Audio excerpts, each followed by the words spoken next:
Nous allons parler aujourd'hui des ventes qui sont interdites, car le produit qui est vendu est lui-même interdit et illicite. Donc, il est interdit en islam de vendre un produit qui est en lui-même illicite, comme l'alcool, les enivrants, la cigarette, ou toutes les choses interdites. Parmi ces choses qui sont interdites à la vente, il y a la bête morte, el-meïta, et le porc, el-khinzir, et l'alcool, et les statues, qui ont été cités dans un hadith de Jabir ibn Abdillah, radiyallahu anhuma, où il a dit, j'ai entendu le messager d'Allah, sallallahu alayhi wa sallam, dire, le jour de la victoire de la Mecque, certes Allah et son messager ont interdit la vente des enivrants, de la bête morte, du porc et des statues. C'est-à-dire toute statue d'être vivant. Et avant cela, Allah tabaraka wa ta'ala dans Surat al-Ma'ida a dit, Hurrimat alaykum al-mayta. La bête morte vous est illicite. Et il y a l'ijma', l'unanimité des savants sur l'interdiction de vendre la bête morte. Et rejoint cela bien sûr le porc, les enivrants et les statues. Et ceci, peu importe qui est l'acheteur. C'est-à-dire on ne dit pas l'acheteur est un kafir, pour lui c'est pas haram, donc je peux lui vendre. Non, cette vente est illicite en islam, que ce soit un musulman ou un kafir.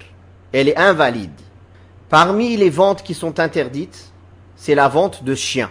Et ceci est l'avis de la majorité des savants.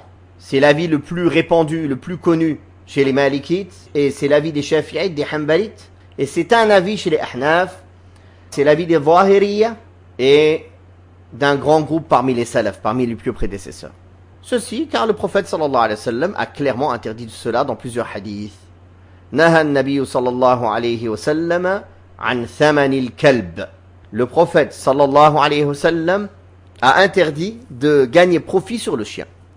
Dans le hadith d'Abu Mas'ud al-Ansari radiyallahu anhu, il a dit que le prophète sallallahu alayhi wa sallam a interdit le gain que l'on gagne dans la vente d'un chien. Et dans un autre hadith, le prophète sallallahu alayhi wa sallam a dit thamanul kalbi khabith. Le prix que l'on gagne de la vente d'un chien est sale.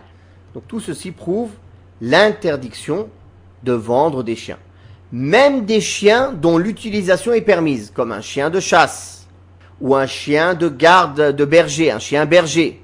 Car c'est interdit de posséder un chien, sauf pour la chasse, ou bien le troupeau, ou pour garder les champs. Ça, c'est les 3 exceptions. En dehors de ça, chaque jour qu'une personne possède un chien, il perd une montagne de hasanat. Chaque jour qu'il le possède. Tous les jours, une montagne entière de hasanat. Et les anges n'entrent pas dans une maison dans laquelle il y a un chien. Donc, même pour des raisons valables, on ne doit pas acheter un chien. On nous le donne. C'est ça la manière légiférée de posséder un chien.